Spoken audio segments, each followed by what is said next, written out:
Seninle başlamadı. Mark Wolin. Aile travmaları. Kaybolan ve bulunan travmalar. Geçmiş hiçbir zaman unutulmuş değildir. Geçmiş, geçmiş bile değildir. William Faulkner, bir rahibeye ağıt.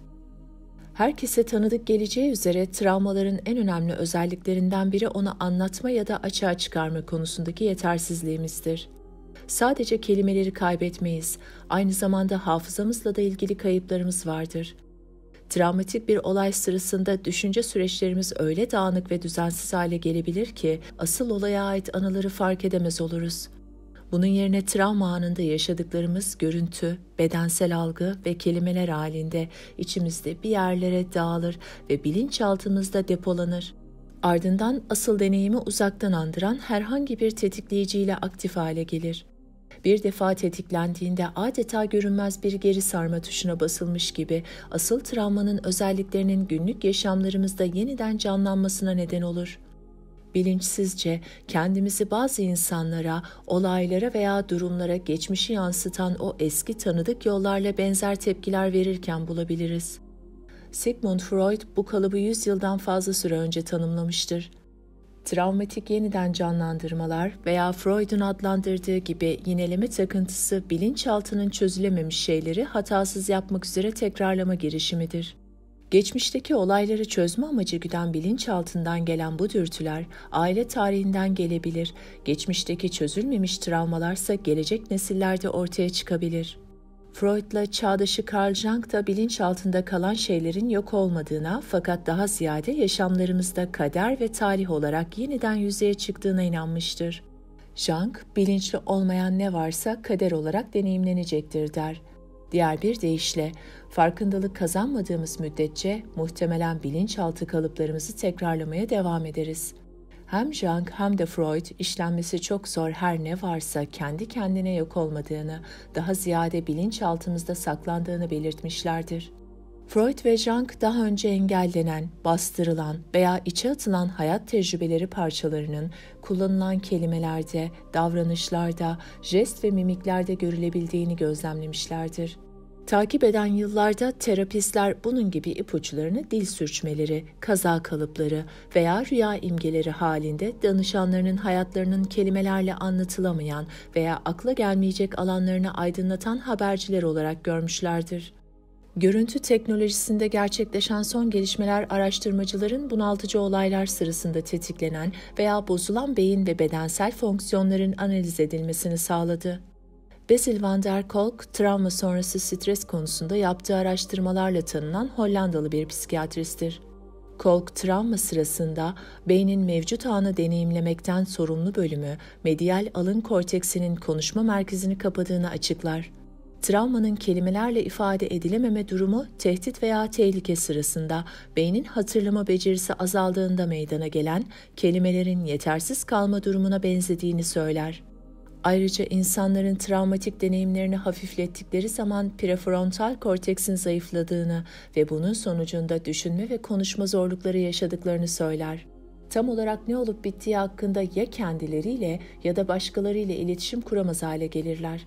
Yaşananları hatırlamanın zorlaşması, her şeyi unuttuğumuz anlamına gelmez.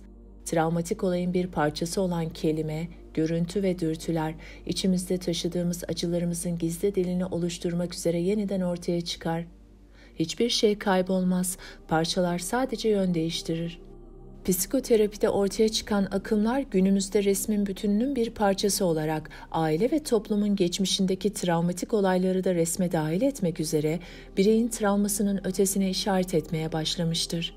Terk edilme, intihar, savaş veya bir çocuğun, ebeveyninin ya da kardeşin genç yaşta ölümü gibi tür ve yoğunluk bakımından çeşitlilik gösteren üzüntü verici olaylar, şok dalgaları halinde sıkıntıyı bir nesilden diğerine aktarabilir. Hücresel biyoloji, nörobilim, epigenetik ve gelişim psikolojisi alanlarındaki son gelişmeler, travma modelleri ve tekrarlayan acıların arkasındaki mekanizmayı anlamak amacıyla aile geçmişindeki en az 3 nesili incelemenin önemini vurgulamaktadır. Aşağıdaki hikaye bunun canlı bir örneğini sunar. Jesse ile ilk karşılaştığımda 1 yıldan uzun bir süredir uyuma zorluğu yaşıyordu. Uyku problemi gözlerinin etrafındaki morluklardan görülebiliyordu. Fakat bakışlarındaki boşluk daha derin bir hikayesinin olduğunu söylüyordu. Yalnızca 20 yaşında olmasına rağmen Jesse 10 yaş büyük gösteriyordu. Adeta bacakları ağırlığını daha fazla taşıyamıyormuş gibi kanepeme gömüldü. Jesse yıldız bir sporcu ve daima iyi not alan çok iyi bir öğrenci olduğunu, ancak inatçı uykusuzluğunun hayatını alt üst ederek onu depresyona ve umutsuzluğa sürüklediğini anlattı. Bunun sonucunda okuldan ayrıldığını ve kazanmak uğruna çok çaba sarf ettiği beyzbol bursunu da kaybettiğini söyledi. Hayatını yeniden yoluna koymak için çaresizce yardım arıyordu. Geçtiğimiz yıl 3 doktora, 2 psikoloğa, uyku kliniğindeki bir klinisyene ve bir natüropati doktoruna gitmişti. Monoton bir tonla anlattığına göre bunlar ne gerçek bir içgörü ne de fayda sağlamıştı. Hikayesini paylaşırken çoğunlukla yere bakan Jesse sabrının tükendiğini söyledi. Ona uykusuzluğunu neyin tetiklemiş olabileceği hakkında bir fikri olup olmadığını sorduğumda hayır anlamında başını iki yana salladı. Jesse her zaman kolaylıkla uykuya dalıyordu. 19. yaş gününün hemen ardından bir gece sabaha karşı 3.30'da birdenbire uyanmıştı. Donuyordu, titriyordu ve ne denediyse bir türlü ısınamıyordu. 3 saat geçmesinin ve birkaç battaniye edinmesinin ardından Jesse hala uykuya dalamamıştı. Sadece üşümüş ve yorgun değildi. Aynı zamanda daha önce hiç hissetmediği tuhaf bir korkuya kapılmıştı. Öyle bir korku ki uykuya dalarsa korkunç bir şey olacakmış gibi geliyordu. Eğer uykuya dalarsam bir daha asla uyanamam. Kendisini uykuya dalacak gibi hissettiği her an bu korku onu uyandırıyordu. Aynı şey bir sonraki gece ve ondan sonraki gecelerde de tekrarlandı. Çok geçmeden uykusuzluk onun gece çilesi haline geldi. Jesse korkusunun mantıksız olduğunu biliyordu ancak buna son verme konusunda çaresizdi. Jesse'nin anlattıklarını dikkatlice dinledim. Benim dikkatimi çeken alışılmadık bir detaydı. Bunu ilk kez yaşadığında en fazla çok fazla üşüdüğünü, donuyordum diyerek ifade etti. Bunu Jesse ile incelemeye başladım. Ona ailesinde her iki taraftan da herhangi birinin üşüme ve uykuda olma tarzı bir durum veya 19 yaşında bir travma yaşayıp yaşamadığını sordum. Jesse yakın zamanda annesinin ona varlığını bile bilmediği amcasının trajik ölümünü anlattığını açıkladı. Colin amcası Kanada'nın kuzeybatısında yer alan Yellowknife'ın kuzeyinde gerçekleşen bir fırtına sırasında elektrik hatlarını kontrol ederken donarak öldüğünde sadece 19 yaşındaymış. Kardaki izler onun dayanmak için mücadele ettiğini gösteriyordu. Sonunda kar fırtınasında hipotermi vücut ısısının düşmesi nedeniyle bilincini kaybetmiş halde yüzü koyun yatarken bulunmuştu. Onun ölümü o kadar trajik bir ölüm olmuştu ki aile bir daha asla onun adını bile anmamıştı. Şimdi 30 yıl sonra Jesse hiç bilmeden Colin'in ölümünün özelliklerini, özellikle de bilinçsizlik haline kendini bırakmak konusunda duyduğu korkuyu tekrar yaşıyordu. Jesse için uykuya dalmak aynı şekilde hissettiriyor olmalıydı. Bu bağlantıyı yapmak Jesse için bir dönüm noktası oldu. Uykusuzluk probleminin 30 yıl önce yaşanan bir olaydan kaynaklandığını bir kere kavradıktan sonra sonunda uykuya dalma konusunda duyduğu korkuya dair bir açıklaması vardı. Artık iyileşme süreci başlayabilirdi. Çalışmamızda öğrendiği araçlarla Jesse hiç tanımadığı fakat farkında dahi olmadan korkusunu kendisininmiş gibi üstlendiği amcasının travmasının üstesinden geldi.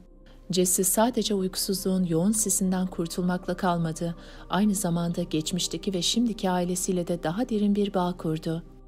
Jesse'ninkine benzer hikayeleri açıklama girişiminde bilim insanları travmaların bir nesilden diğerine geçebildiğine dair biyolojik kanıtları tespit edebilmektedir.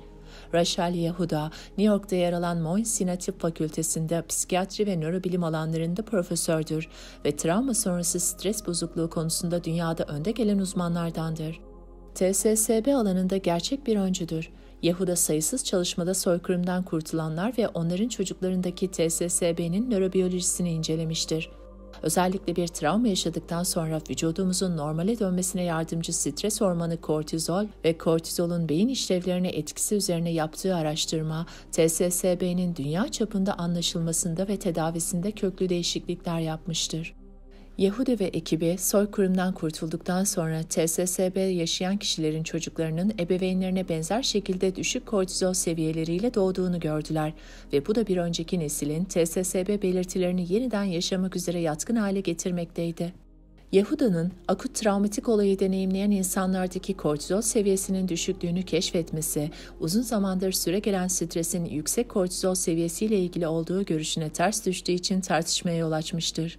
Özellikle kronik TSSB durumunda kortizol üretimi bastırılabilir ve bu da hem soykırımdan kurtulan kişilerde hem de çocuklarında ölçülen düşük seviyelere katkı sağlamaktadır. Yehuda'nın araştırması ebeveynlerimizden birinde TSSB varsa bizim TSSB belirtileri yaşama ihtimalimizin 3 kat daha fazla olduğunu ve bunun sonucunda da depresyon veya anksiyete yaşama olasılığımızın daha fazla olduğunu göstermektedir. Yehuda bu tip nesilsel TSSB'nin bizim varlığımızın, ailemizin zorluklardan geçtiği hikayelerine maruz kalmasından çok kalıtım yoluyla aldığımıza inanmaktadır. Yehuda travmadan sağ kalan kişilerin nesilinden gelen insanların doğrudan deneyimleyemedikleri travmaların fiziksel ve duygusal belirtilerini nasıl taşıdıklarını gösteren ilk araştırmacılarından biridir. Gretchen durumu da böyleydi. Stresin etkilerini azaltmak için yıllarca antidepresan ilaçlar kullanıp konuşma ve grup terapi seanslarına katıldıktan ve çeşitli bilişsel yaklaşımlar denedikten sonra Gretchen depresyon ve anksiyete belirtileri hiç değişmeden aynı kalmıştı. Gretchen bana artık yaşamak istemediğini söyledi. Hatırlayabildiği kadar uzun süredir o kadar yoğun duygularla mücadele ediyordu ki bedenindeki dalgalanmaları zar zor kontrol edebiliyordu. Gretchen birkaç kez ruh ve sinir hastalıkları hastanesine yatırılmıştı. Oradayken ona anksiyete bozukluğu ve bipolar teşhisi konmuştu. İlaç tedavisi ona hafif bir rahatlama sağlasa da içindeki kuvvetli intihar dürtüsüne hiçbir zaman tesir edememişti. Ergenliğinde sigaranın yanan ucuyla kendini yakarak yaralamıştı. Şimdi 39 yaşındaki Gretchen bıkmış durumdaydı. Söylediğine göre yaşadığı depresyon ve anksiyete evlenmesine ve çocuk sahibi olmasına engel oluyordu. Şaşırtıcı bir şekilde sakin bir ses tonuyla bana bir sonraki doğum gününden önce intihar etmeyi planladığını söyledi. Gretchen'ı dinlerken aile hikayesinde önemli bir travmanın varlığına dair güçlü bir his duyuyordum. Bu gibi durumlarda danışanın belirtilerinin altında yatan travmatik olay hakkında ipucu yakalamak için kullandığı kelimeleri dikkatle dinlemenin çok önemli olduğunu düşünüyorum. Gretchen'e nasıl intihar etmeyi planladığını sorduğumda bana kendini buharlaştıracağını söyledi. Birçoğumuza anlaşılmaz gelse de planı tam olarak erkek kardeşinin çalıştığı yerdeki değirmende bulunan sıvı çeliğin içine atlamaktı. Doğrudan gözlerimin içine bakarak bedenim saniyeler içinde yanıp kül olacak, hatta bu en dibe ulaşmadan olacak dedi. O konuştukça duygusuzluğundan dolayı dehşete kapılıyordum. Altta yatan duygu neyse çok derinlerde yatıyordu. Aynı zamanda buharlaşmak ve yanıp kül olmak kelimeleri içimi titretiyordu. Aileleri soykırımdan etkilenmiş çok sayıda kişiyle çalıştım ve onların kelimelerinin beni yönlendirmesine izin vermeyi öğrendim. Gretchen'ın bana daha çok şey anlatmasını istiyordum. Ona ailesinde herhangi birinin Yahudi olup olmadığını ve varsa da soykırımdan kurtulup kurtulmadığını sordum. Gretchen ilk önce hayır yok diye söze başladı fakat ardından durdu ve büyükannesiyle ilgili bir hikaye anımsadı. Büyükannesi Polonya'da Yahudi bir ailede doğmuştu fakat 1946 yılında Amerika'ya gelip Gretchen'ın dedesiyle evlendikten sonra Katoliklik olmuştu. Bundan 2 yıl önce büyükannesinin tüm ailesi Auschwitz'teki fırınlarda can vermişti. Tam anlamıyla gaz ile zehirlenmişler, zehirli gazın içinde kalmışlar ve yanıp kül olmuşlardı. Gretchen'ın 1. derece akrabalarından hiç kimse büyükannesine ne savaşla ne de kardeşlerinin veya ebeveynlerinin kaderiyle ilgili bir soru sormuştu. Bunun yerine buna benzer travmalarda sıklıkla yaşanan bir durum olduğu gibi bu konuyu konuşmaktan tamamıyla kaçınmışlardı. Gretchen aile hikayesinin temel gerçeklerini biliyordu fakat bunları kendi anksiyete ve depresyonuyla hiç ilişkilendirmemişti. Kullandığı kelimelerin ve tarif ettiği duyguların ondan kaynaklanmadığını açıkça görebiliyordum. Her şey büyükannesi ve yaşamını yitiren aile bireyleriyle başlamıştı. Ben bu bağlantıyı açıklarken Gretchen beni dikkatle dinledi. Gözleri irileşti ve yanakları al al oldu. Anlattığım şeyin yankı uyandırdığını görebiliyordum. İlk defa Gretchen hissettiği acıya mantıklı bir açıklama bulmuştu. Yeni anlayışını derinleştirmesine yardımcı olmak için kendini büyükannesinin yerine koymasını rica ettim ve ona ofisimin ortasındaki halıya yerleştirdiğim bir çift süngerden ayak iziyle temsil ettim. Ondan büyükannesinin tüm sevdiklerini kaybettikten sonra kendini nasıl hissetmiş olabileceğini hayal etmesini istedim. Bir adım ilerleyerek Gretchen'dan tam olarak ayak izlerinin üzerinde durup büyükannesinin duygularını kendi bedeninde hissetmesini rica ettim. Gretchen çok yoğun şekilde keder, yalnızlık ve soyutlanma duyguları hissettiğini söyledi. Ayrıca soykırımdan kurtulan birçok kişinin hissettiği gibi sevdikleri öldürüldükten sonra hayatta kalmanın getirdiği suçluluk duygusunu da hissediyordu. Travmayı işlemek için danışanların bedende gizli kalmış hisleri ve duyguları doğrudan deneyimlemeleri genellikle yararlıdır. Gretchen bu hislere erişebildiğinde kendini yok etme isteği vefat eden aile bireyleriyle derinden bağlantılıydı. Bunun yanı sıra büyükannesinin ölme isteğinin bazı unsurlarını üstüne almış olduğunu fark etti. Gretchen bu anlayışı özümserken aile hikayesini yeni bir açıdan görüyordu ve bedeni yumuşamaya başladı. Adeta içinde uzun süredir onu sarmalayan bir şey artık gevşiyordu. Jesse gibi Gretchen'ın da travmasının kendi ailesinin hiç konuşulmayan hikayesinde saklı kaldığını fark etmesi onun tedavi sürecindeki ilk adımıydı. Zihinsel anlayış kendi başına kalıcı bir değişimin meydana gelmesinde nadiren yeterli olur. Derinden hissedilen bir içgüdüsel deneyimin genellikle farkındalığa eşlik etmesine ihtiyaç vardır. Umulmadık bir aile mirası. Bir erkek çocuğunun dedesi gibi uzun bacakları ve bir kız çocuğunun da annesi gibi bir burnu olabilir. Ancak Jesse amcasının bir daha asla uyanamama korkusunu devralmıştı ve Gretchen ailesinin soykırım hikayesini depresyonunda taşımıştı. Kişilerin her birinin içinde uyuyan, bir sonraki nesilde çözülebilmek için ortaya çıkacak travma parçaları vardı. Ailemizdeki bireyler dayanması zor travmalar yaşadığında suçluluk veya keder hissettiği zaman algılanan duygular çok yoğun olabilir ve kontrol edebilecekleri veya çözebilecekleri boyutun ötesine geçebilir. Bu insanın doğasıdır. Acı çok büyük olduğunda insanlar ondan kaçmaya çabalar. Ancak duygularımızı engellediğimiz zaman bizi kendiliğinden serbest bırakmaya götürebilecek gerekli iyileşme sürecine bilmeden engel oluruz. Bazen acı kendini ifade edebilecek veya çözüme kavuşabilecek bir yol bulabilene kadar saklı kalır. Saklı kalan duygular genellikle bir sonraki nesilde açıklaması zor belirtiler halinde yüzeye çıkabilir. Jesse için sürekli hissettiği üşüme ve titreme ise Colin amcasının donarak öldüğü yaşa gelmeden ortaya çıkmamıştı. Gretchen ise büyükannesinin endişeli çaresizlik duygusu ve intihar dürtüleri kendini bildi bileli içinde vardı. Bu duygular o kadar hayatının bir parçası haline gelmişti ki hiç kimse duygularının ondan kaynaklanmadığını düşünmemişti. Günümüzde toplumumuzda Jesse ve Gretchen gibi kalıtsal aile travmalarının kalıntılarını taşıyan insanlara yardımcı olmak için çok fazla seçenek sunulmamaktadır. Genellikle bir doktora, psikoloğa veya psikiyatriste başvurmakta ve ilaç tedavileri, terapi veya bazen her ikisinin birleşimi bir tedavi almaktadırlar. Bu yollar biraz hafifleme getirebilecek olsa da genellikle tam bir çözüm sağlayamamaktadır.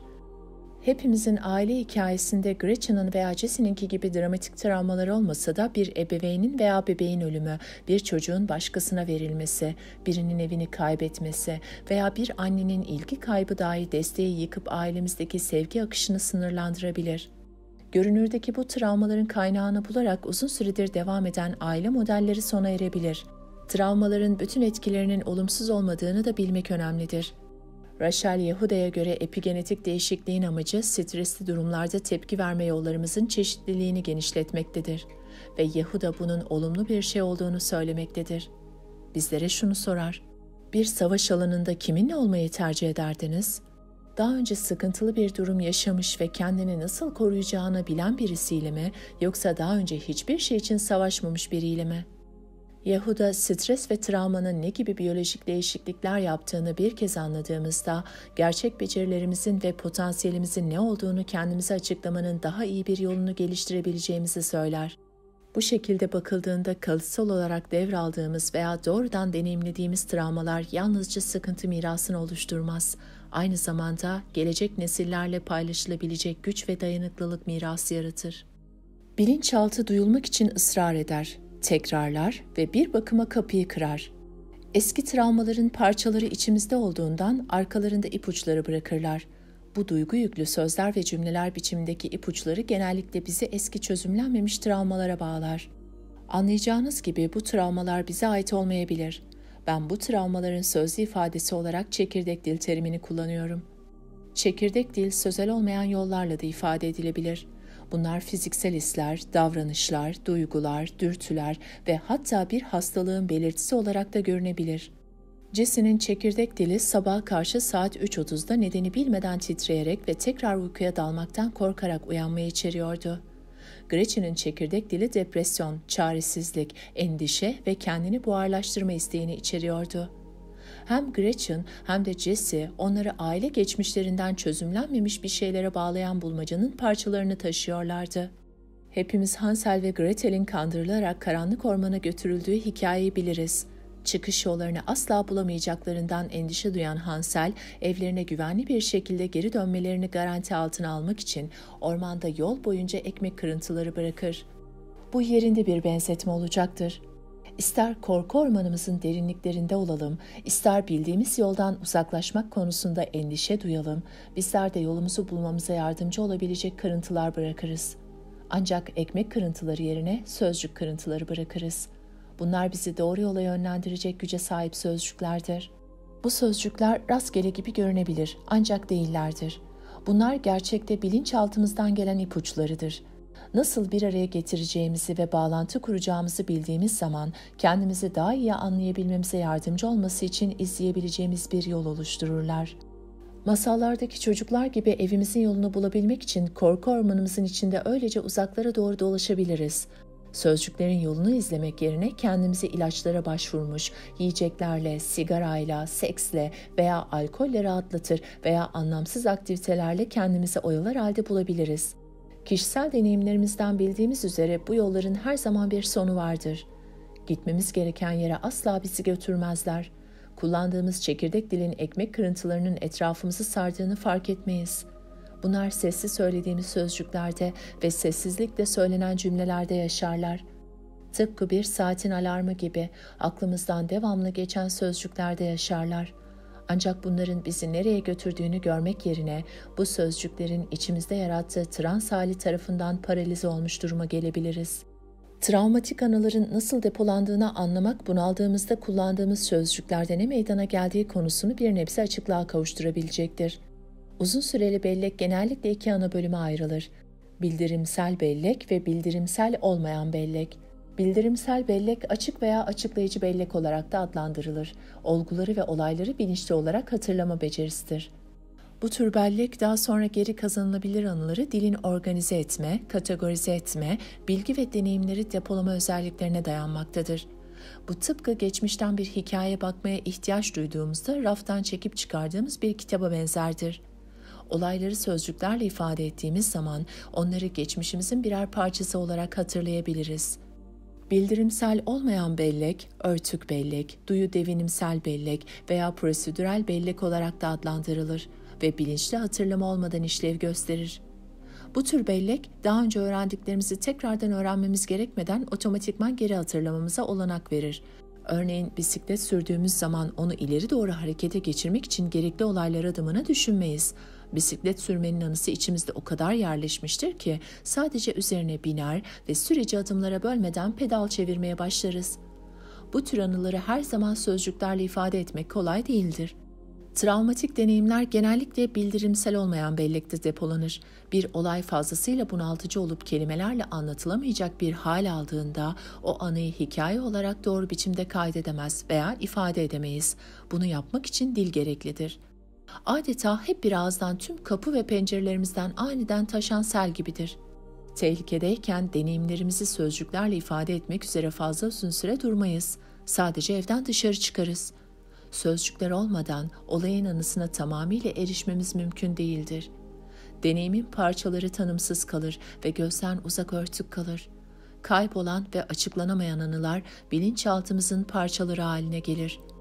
Bilinçaltımızın geniş depo alanı yalnızca travmatik anıları değil, aynı zamanda atalarımızın çözümlenmemiş travmatik deneyimlerini de barındırır. Bu ortak bilinçaltında atalarımızdan birinin anısının kalıntılarını yeniden yaşarız ve kendimizinmiş gibi ifade ederiz. Daha önce fareler üzerinde yapılan çalışmalar travmaların bir nesilden diğerine nasıl aktarıldığı konusunda bazı kanıtlar göstermiş olmasına rağmen bu aktarımın insanlarda tam olarak nasıl bir mekanizma ile gerçekleştiği henüz tamamıyla anlaşılamamıştır. Hala atalarımızdan birinin tamamlanmamış işinin bizim içimizde nasıl kökleştiği konusunda tam emin olmamamıza rağmen böyle bir bağlantı bilinçli yapıldığında bir iç rahatlaması getiriyor gibi görünmektedir. Deneyimlerimizi tarif etmekte zorlandığımız iki önemli zaman vardır. Bunlardan birincisi 2 veya 3 yaşında olduğumuz, beyinlerimizin dil bölgesinin henüz tam anlamıyla gelişmediği dönemlerdir. İkincisi ise travmatik olaylar sırasında meydana gelir. Bellek fonksiyonlarımız bastırılır ve bilgiyi doğru biçimde işleyemeyiz. Wessel van der Kolk şöyle ifade eder: bellek fonksiyonu kısıtlandığı zaman duygusal yönden önemli olan bilgiler frontal loblara atlar ve sözcüklerle veya dil kullanımıyla tanımlanamaz veya düzenlenemez. Dil olmadan deneyimlerimiz genellikle açıklanamaz olur ve daha çok anı parçaları, bedensel hisler, görüntüler ve duygular olarak depolanır.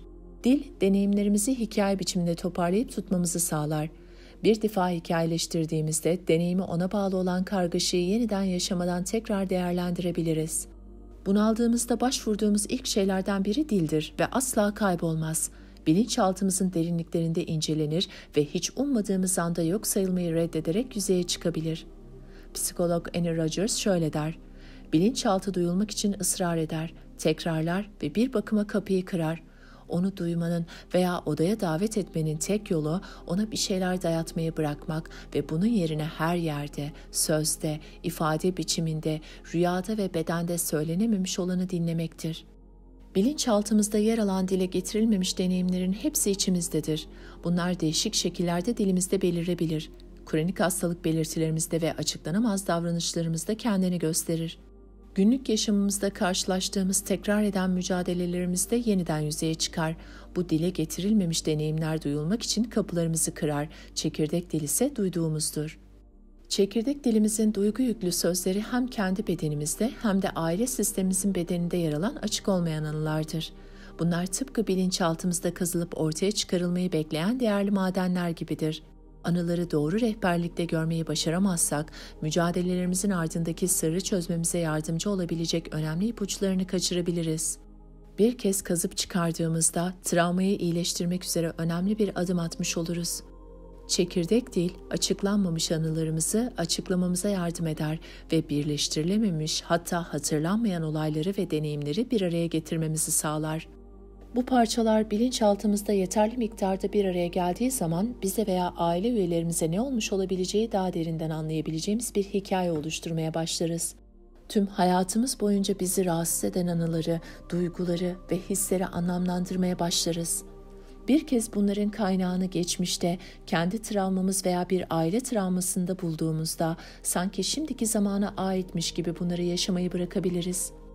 Her korku, endişe veya tekrarlayan düşünce ailede yaşanmış bir travmatik olayla açıklanamayabilir. Ancak bazı deneyimler çekirdek dilimizin anlamını çözdüğümüz zaman daha iyi anlaşılabilir. En derin korkularımızı ifade ederken kullandığımız yoğun veya anlık sözcükler bizim çekirdek dilimizdir. Ayrıca bunları ilişkilerimiz, sağlığımız, işimiz ve diğer yaşamsal durumlarımız hakkında şikayet ederken de kullanabiliriz. Çekirdek dil, bedenimiz ve özümüzle bağlantımız koptuğu zaman dahi ortaya çıkabilir. Esasen bunlar çocukluğumuzda veya aile geçmişimizde yaşanmış travmaların yansımalarıdır. Dil içeride öyle alışılmadık ve yabancıdır ki bildiğimiz veya deneyimlediğimiz şeyden kendimizi bağlam dışında hissedebiliriz. Çekirdek dilin içimizde deneyimlenirken dışımızdan gelme özelliği vardır.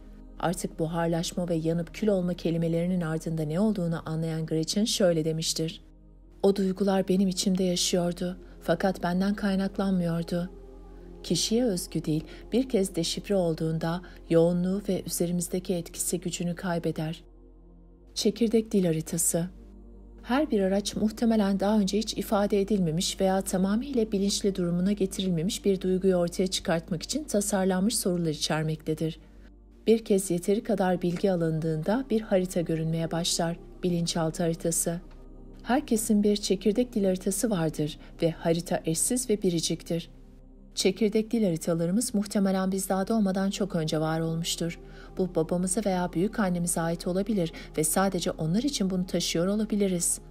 Muhtemelen onlar da bu haritayı kendilerinden önce yaşayan bir aile üyesi için taşımışlardı. Bazı haritalar bebekken henüz konuşamadığımız dönem sırasında şekillenir. Her ne şekilde almış olursak olalım, şimdi bunun asıl kökenini bulma fırsatına sahibiz. Aile geçmişimizdeki çözümlenmemiş travmalar sonraki nesillere aktarılır ve sorgulamak hiç aklımıza gelmeyen şekillerde duygu, tepki ve seçimlerimize karışır. Bu deneyimlerin bizden kaynaklandığını zannederiz. Genellikle görünmeyen gerçek kaynağıyla bize ait olanı ve olmayanı birbirinden ayırt edemeyebiliriz. Çekirdek dil haritamızı izlemek bizi hayalet gibi yaşayan, görülmeyen ve yok sayılan aile üyeleriyle yüz yüze getirebilir. Bazıları uzun zaman önce ölmüştür, bazıları reddedilmiştir veya unutulmuştur.